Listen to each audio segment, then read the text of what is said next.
Another theorem. Why turns are everything in Pokemon? The Salamence Theorem.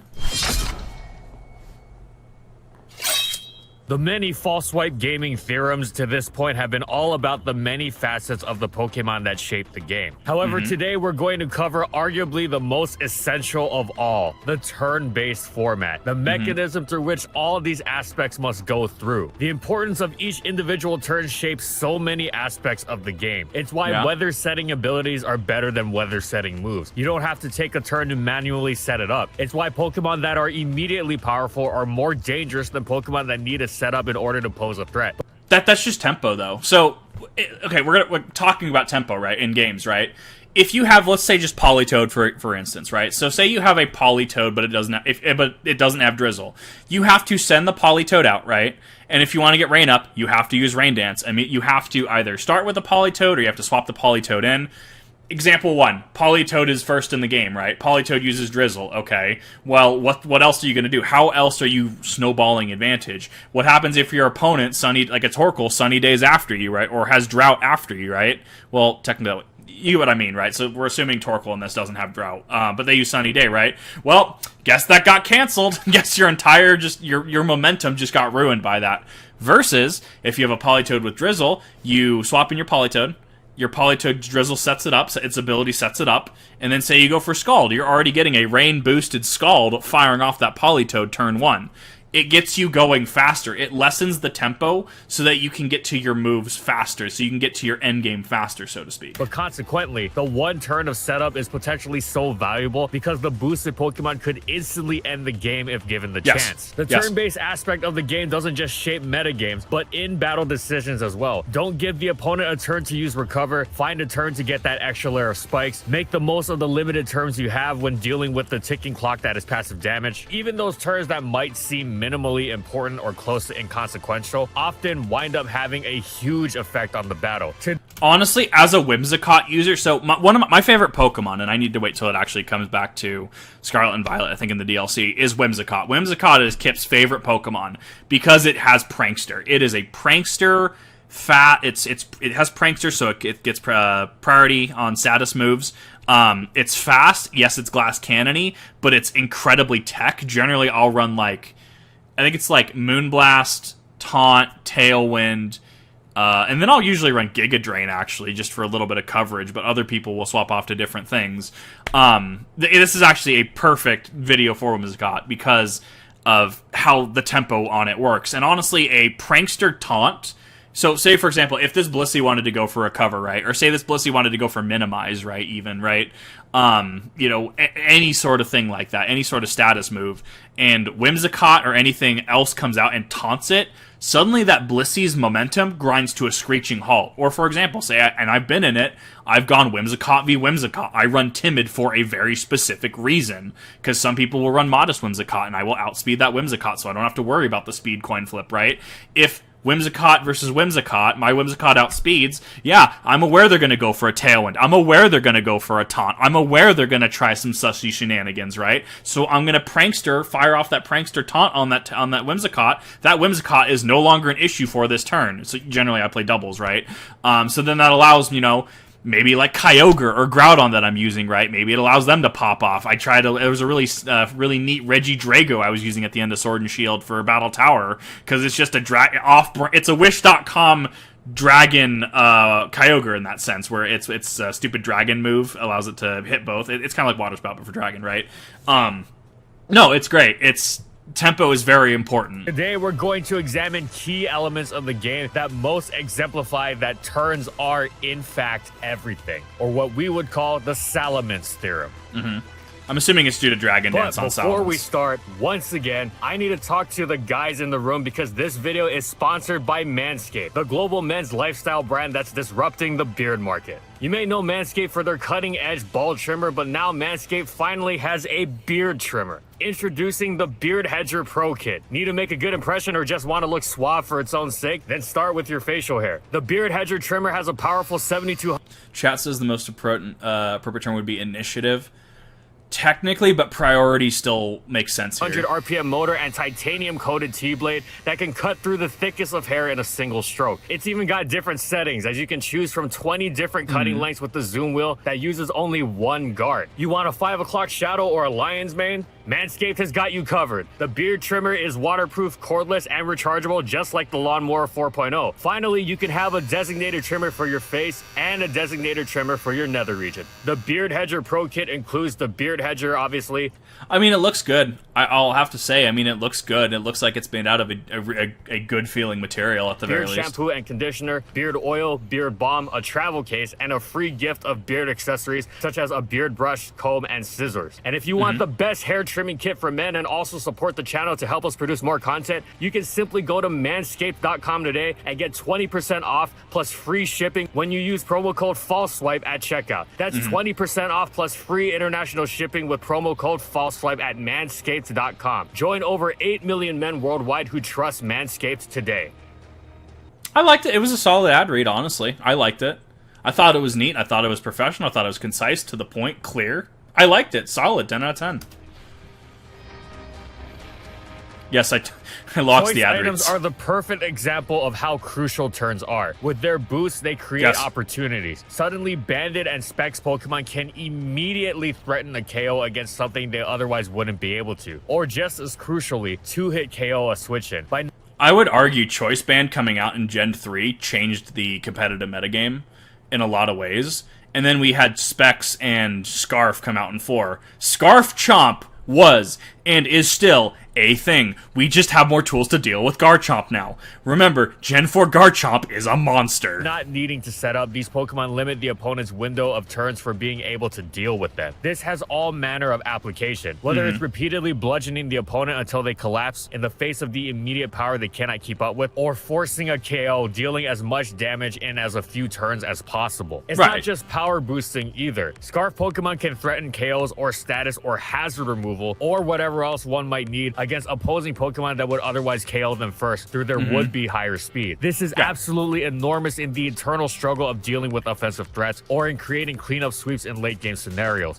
Ultimately, I would argue the turn structure of Pokemon, regardless of whatever team you're wanting to make, right, is how do you fire off your game plan first, right? I think we can all argue that that would be a way to look at this. So whether that means you're running a hyper offensive team, you know, like I like to do, right? So say if I run Whimsicott Kyogre, right, or Whimsicott Zacian, right? Generally, if I go to VGC doubles format Battle Tower, right, you know, I'm running like Whimsicott, Zacian, Kyogre, and then, you know, a flex spot, you know, something like that, where I'm running hyper offense for the sake of hyper offense, right? I'm going to go in there, I'm going to set up Tailwind.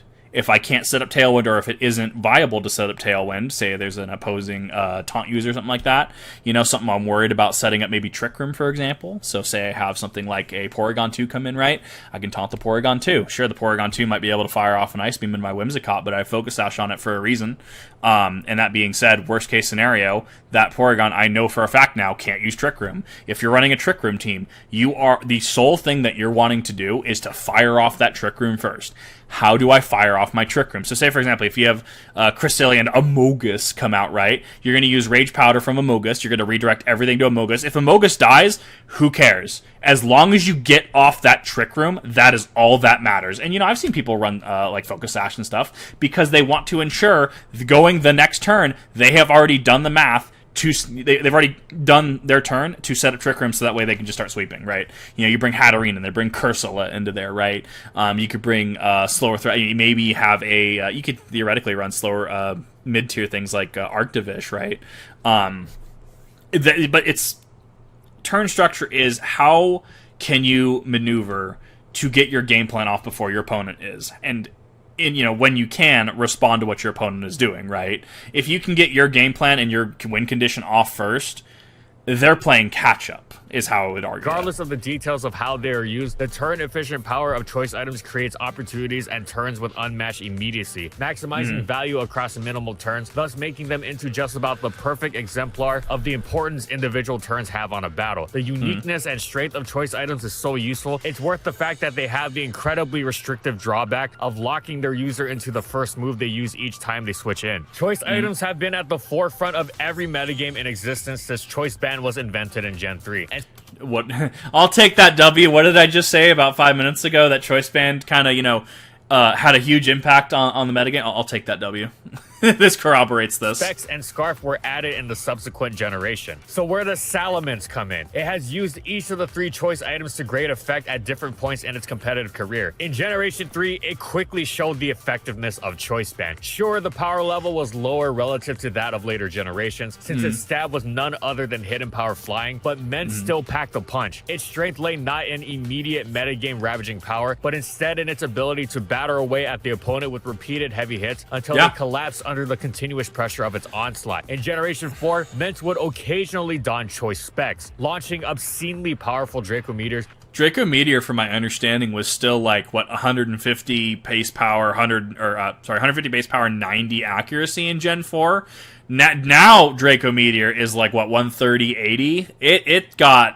It got nerfed over the years. That instantly smashed through just about everything, while also reaping the benefits of strength and coverage from Fire Blast and the more surprising Hydro Pump. Finally, in Generation 5, it took advantage of its newly gained Moxie ability to become one of the scariest choice scarfers in the game. On the defensive side, its great natural power, speed, and typing let it check many dangerous threats such as Volcarona, but what made it so potent was the attack boost it gained upon KOing an opposing Pokemon. The irony of Volcarona being a threat in Gen 5 to where it is, where we're at now in Gen 9, where didn't one of the Smogon formats ban Volcarona for Terra typing?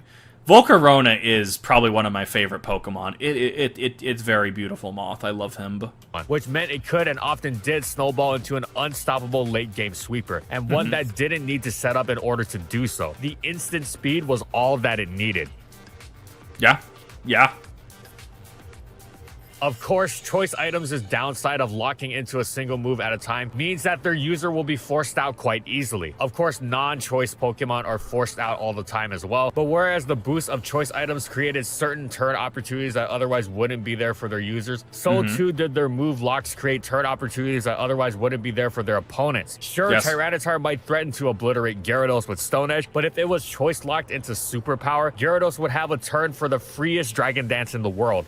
I've definitely seen this. So, for example, I've had, I can't remember the specific scenario, but let's draw you a scenario that encapsulates what I've experienced. For example, if you have a Tapu Lele with choice specs, right? So choice specs is going to give you plus 50% special attack, right? So if you have a Tapu Lele with choice specs that is using Psyshock, and suddenly you swap into, an Alolan Muck, right? Suddenly they're not hitting you, right? So it's a free switch in. And if they don't swap out, they're going to use Psyshock again, which I don't know why they wouldn't swap out at that point, right? But they're going to run into this issue where they can't damage Alolan Muck. So Alolan Muck can, it gets Swords Dance, right? I think it gets Swords Dance. It can boost up regardless, right? Or it can just fire off a Gunk Shot and not care if it misses. At the very least, swapping into a choice spec or choice itemed Pokemon is incredibly valid tactic, especially if you know its choice. Instant power of choice items limit the turns in which defensive responses are viable, but on the flip side, passive damage exists, especially entry hazards and in some generations, permanent sandstorm. This limits the turns in which choice Pokemon, which are forced to switch via their move lock, are able to threaten their powerful moves. Incidentally, this is why Protect is such a powerful move. Of course, passive damage does not exclusively limit choice Pokemon. Their hit and run playstyle is the most prone to getting worn down uncomfortably quickly, yes. But other Pokemon, offensive and defensive alike, are just as susceptible in having their turns, both short and long term, limited by the presence of passive damage. However, though offensive exceptions exist, defensive Pokemon, by their nature of needing to stick around long term, are generally more able to go the distance in the face of passive damage than their offensive counterparts, generally through a combination of typing and longevity. Think Skarmory, Gliscor, Clefable, Toxapex. Thus, as choice items maximize damage over or minimal turns, passive damage minimizes the opportunity for such turns. Something like Choice Specs Tapu Lele would be obscenely difficult to deal with repeatedly without any sort of passive damage wearing it down. But So if we say, go back to we have a Choice Specs Tapu Lele on the field, right? And you swap in a Tyranitar, right? Say you swap in Tyranitar, and Sandstorm sets up the Sandstorm. Sandstorm deals 1/16 of their HP bar, meaning at most they have approximately 16 turns with that, which, I mean, that's still a lot in the modern metagame. I mean, you can win in the first 5-10 turns, right? That's at maximum. That's if you're not swapping into, a Tapu Lele that's, locked into Psyshock, right? And then you swap to your Alolan Muck, which is, Dark type as well, Dark Poison, so then it's immune to that, and then Lele goes, crap, what do I do? the Lele face on the screen right now is just like, oh, what do I do? What do you do with Lele then, right? If they don't swap out, you're just going to gunk shot it. Worst case scenario, if somehow you don't, don't immediately knock it out, are they going to withdraw? Are they going to keep it in? Are they going to keep it in for the Sandstorm to buffet it down to 0? Are they going to swap out, swap in again, risk getting a buffet later, or use it as a kind of a chump switch in? Damage over time is incredibly useful in a lot of situations, especially for choice users, because sure, you might have a Garchomp that is Garchomp Choice Band that's, just an absolute monster, okay? But if you have something like Hail set up, right, and you keep buffeting it down, suddenly it's not, outside of one-shot range at a certain point in time. You just have to be smart about how you're playing. The mere presence of the neutral Stealth Rock, despite its neutrality, makes it infinitely more palatable. Where does Salamence fit into this? Well, it is famously vulnerable to passive damage. It is the single biggest weakness holding it back from crushing everything in sight, even more than its notable quadruple ice weakness. Even before Stealth Rock existed, Gen 3 Ments had its struggles in this regard thanks to the omnipresence of Permanent Sandstorm. Yes. This most notably limited its recovery-less choice band set, of course. I think it was Gen 6, X and Y, that changed weather to non-permanent. Weather Wars in 5 were absolutely a thing. Kind of similar, not dissimilar to Terrain Wars. Why was that so hard to say? To Terrain Wars in Gen 7, Sun Moon, Ultra Sun, Ultra Moon, and even then in Sword and Shield we had the terrains get nerfed. Instead of 50, they were giving 30. To such drastic extents that it often necessitated wish support from Blissey or Jirachi to offset it. However, even sand-canceling leftovers holding sets were significantly affected by it. It meant every little hit, whether an Intimidate weakened Heracross Brick Break or an innocuous Celebi Leech Seed, would stick to it. Of course, once Gen 4 came around, Ments' opportunities to wreak havoc were limited greatly by Stealth Rock. Funnily enough, on rare occasion in Gen 3, Ments could actually use an effective physically defensive Wish Protect Toxic set, which took turns from physical attackers like nobody's business. I'm kind of disgusted at that, actually. Wish Protect Toxic Salamence. Like, this just feels wrong, but I kind of like it, actually. Like, this is kind of great. Like, I kind of feel like I need a shower after hearing that, right? But I'm also like, hold up.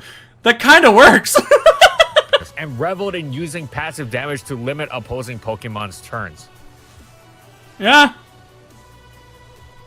When we play single player, we don't bother setting up. Hazards, weather, dual screens, stat boosters, even Trick Room, they are generally wasted in our fights against the Elite Four. Not to say that there aren't those among us who didn't get tactical. Among Us. I would argue I'm one of these players that will actually start setting up as I get older. Set a Swords Dance, Swords Dance, especially in Nuzlocke and stuff I'm wanting to do, right? I'm going to make use of screens. Once in a while when making our way through them, but by and large, turns spent setting up our turns wasted. It's more effective to simply plow ahead with attacks. The competitive scene, though, necessitates more nuance. Of course, turn setting up can still be wasted. If you Swords Dance with Lucario as the opponent switches to their counter in Gliscor, you have effectively wasted a turn. Barring the highly unlikely, incredibly rare scenario that you want to sacrifice your Lucario to get a +2 extreme speed off on Gliscor. On the other hand, setup moves also bring incredible reward. That same Swords Dance Lucario, if positioned and timed correctly, is a game-winning machine. Simply finding the opportunity to get that Swords Dance takes skill. Many Pokemon aiming to boost their stats do not do so entirely freely. Even Suicune Calm Minding on Heatran risks the possibility of Heatran staying in and exploding. It far prefers getting a Calm Mind on the switch as Heatran flees from it. This is why setup Pokemon love the presence of choice items on the opposing team. If the opponent is going to reap the benefits of high-powered or fast moves, they will lock into a move that can guarantee free setup. The power of free turns to generate setup is so powerful, it forms a large part of Wobbuffet's role in Gen 4 Ubers. So you have a Gliscor and you're fighting a Groudon that you know is choice banded, right? Groudon is going to be Groudon's using Earthquake. Say for example, for whatever reason, it's using either Precipice Blades or Earthquake, and it's choice banded, right? And you know, for example's sake, that it is choice banded. Okay, cool. Swap to your Gliscor. Swap to your Tornadus, right? Swap to a flying type and just set up, because what are they going to do, right? They can't hit you because you're immune to the attacks, right? So they're just going to leave it in and let you boost? No, absolutely not. If anything, you're forcing them to respond. So you swapping out, nullifying their Earthquake, now they have to get their Groudon out of there. It gives you a free turn of setup to whatever you want to do, whether you swap out again. So say you swap into, I don't know, Zacian, and they swap into a Xerneas, right? And then, clearly you win the matchup there. And then in that instance, you have gone from you are being oppressed, you're on the losing side, to now you're in a position where they're being oppressed. They are on the losing side of this exchange. Yes, its primary purpose is to trap and KO opposing Pokemon with the combination of Shadow Tag alongside Counter and Miracle, but it also uses Shadow Tag alongside Encore, and potentially Safeguard if the move being Encored is status like Giratina's Will-O-Wisp, to lock the opponent into a non-threatening move. People don't recognize how good Wobbuffet is. Like, I have in fact Destiny bonded Ultra Necrozma with it. It is cheeky.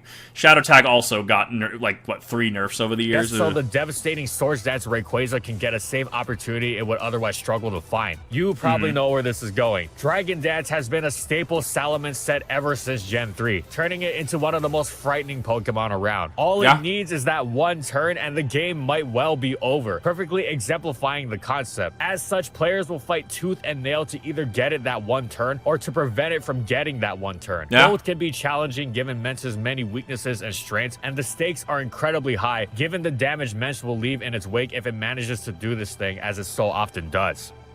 I actually didn't know Salamence was this pivotal in Gen 3. Dealing with I actually like a Pokemon this. whose moveset you know can already be challenging enough. Something like your Shifu doesn't need to surprise you to bowl you over with its ludicrous strength. However, when there is a Pokemon that can attack you with multiple sets, specifically multiple sets whose answers are different, and you don't know which set it's running, the first turn it's out can be devastating. You don't know which Pokemon you should use to deal with the opposition yet. You can make an educated guess based on the opponent's team composition, playstyle, and so forth. Zacian is running Trailblaze in the new grass move in Scarlet Violet. Let's put it that way. The first person that comes out and is like, oh, well, what's the Zacian going to do? Superpower me? Zacian get a Behemoth Blade? Well, they can't Behemoth Blade, right? This Iron Head me?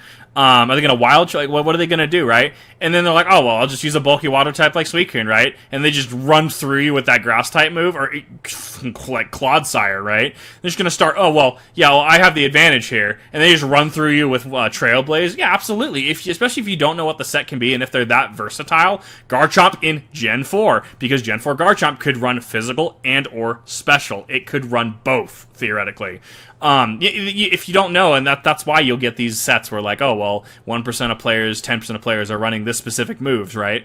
Because that first move is so pivotal. That opener can change the game. But you cannot be sure, especially against good opponents who can flip the most reasonable, educated guesses on their head, like using an offensive Deoxys speed on a team where it seems like it'd be a hazard lead. And that's what makes that initial turn so terrifying. It doesn't have to be completely different sets either, though it's still going to bombard you with Draco Meteors either way. Something as simple as not knowing if the opposing Latios is Spec, Scarf, or another item can really thwart even well-prepared teams. teams, since all it needs is to capitalize on that one turn, the first one, where the uncertainty lends an extra element of danger to its already enormous threat level. Salamence is the poster Pokemon for this concept. During the period of Generation 4, where players fiercely debated whether it was healthy for OU or not, with the ultimate conclusion, of course, being that it was definitely not. One thing was agreed upon. Salamence wasn't just incredibly powerful, it was also diverse in how it attacked opponents, and that made facing it difficult to unreasonable extremes. Its mixed set's greatest weapon was Draco Meteor, while its Dragon Dance set unleashed a ferocious outrage. Not knowing which side of the spectrum it was going to attack you on was horrifying. You switch a physical wall like Hippowdon or Swampert in hoping to stop the Dragon Dancer from sweeping, and they get melted by Meteor. You try to... Right, so in this, right, effectively he's explaining Salamence is coming in, right, and part of it is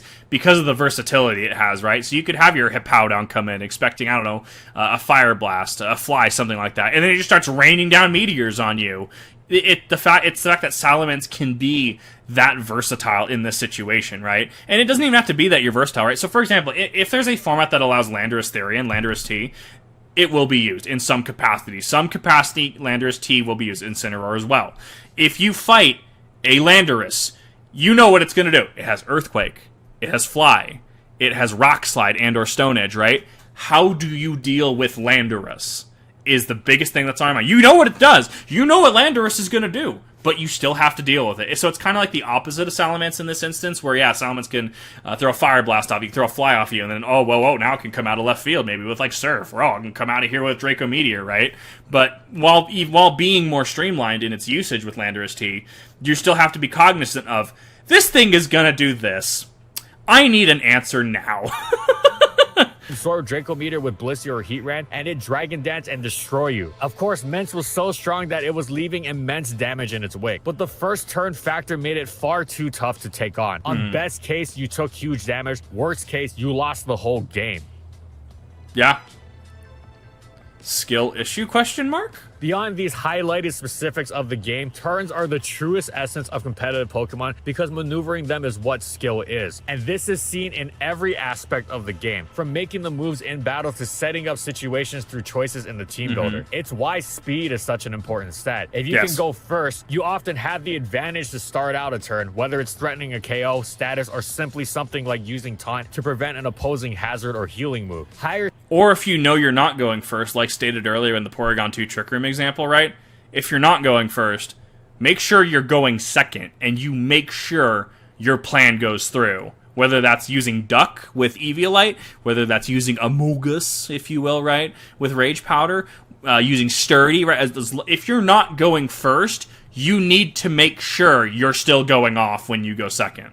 Speed generates opportunities, which generates turns. It's why Salamence is so much more terrifying than Dragonite in Generation 4, despite the two being nearly equal in power. It's much faster. It's one major reason Mega Metagross was so broken in Gen 7. After not quite getting there in Gen 6, the new Mega evolving mechanics meant it instantly had the 350 speed of its Mega form, as opposed to its first turn as a Mega, leaving it at the 262 of its base form, which... I never agree with Gen 6 stat changes when you Mega Evolve. Gen 7 made more sense. So, for example, if you were to Mega Evolve in Swampert, for example, right? If you're going to Mega Evolve Swampert in Gen 6, from my memory, you would not get Swift Swim until the next turn because you Mega Evolve that turn.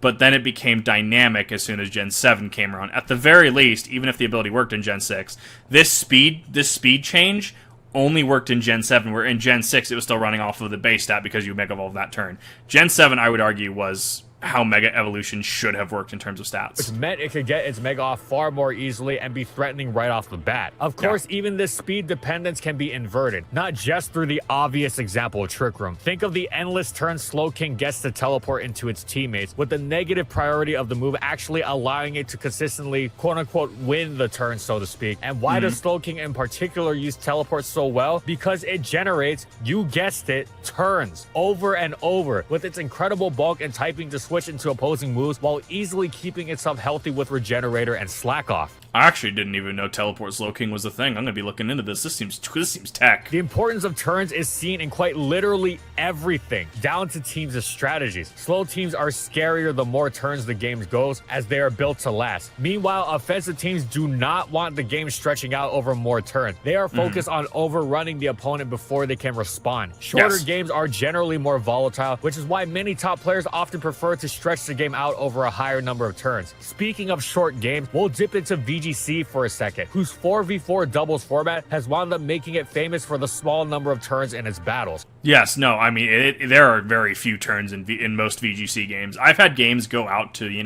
30 plus turns. You will, as a hyper offensive player, if you cannot crack their board, you will start running out of steam. It is a perfect example of how crucial each turn is. But perhaps the most hilarious example would be how, despite many attempts to remove their debilitating abilities through teammate tactics like skill swap and worry seed, Slacking and Regigigas were still unviable in VGC until Galarian Weezing's neutralizing gas ability became available to them, because that was automatic. Yes, the one turn necessary to remove their abilities manually was too long, to say nothing of how it could be disrupted more easily. Of course, each turn is crucial even in longer games, especially tight ones where both players are scrapping for each small advantage they can get. Yeah. He's not wrong. Sometimes we tend to overlook turns in the early game, while game states are still being set in motion. But the way they set things up for the later, more defined aspects of the battle are often just as crucial. The best players are those who know how hugely important each turn is and make the most of them, not just in the battle, but in the team builder beforehand, making choices so as to maximize the options they will have on each turn, right from turn one. Thanks for watching, everyone. And as always, if you liked the video and you want to see more, be sure to subscribe to False Swipe Gaming for more weekly Pokemon content. And in the comments, I want to know, what Pokemon or strategies do you think either are too powerful because they only take one turn to set up, or are too weak because they take too many turns? Whatever it is, let me know in the comments. Also, thank you so much to our patrons for continued support of our videos, and thank you to everyone else watching as well. I mean, obviously, the two problematic ones I could bring up are going to be Mega Rayquaza and Zacian. They require too little setup to just be bonkers, but I mean, that's why AG exists in Smogon.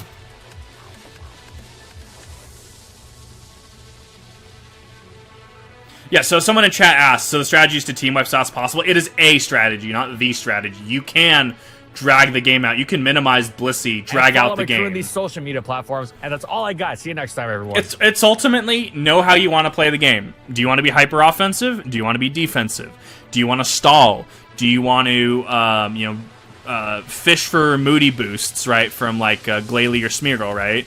I mean, it just depends how you want to play the game. There's not necessarily a right answer. There's one that sees, options that see more play. There's options that see less play. There's options that are harder to do.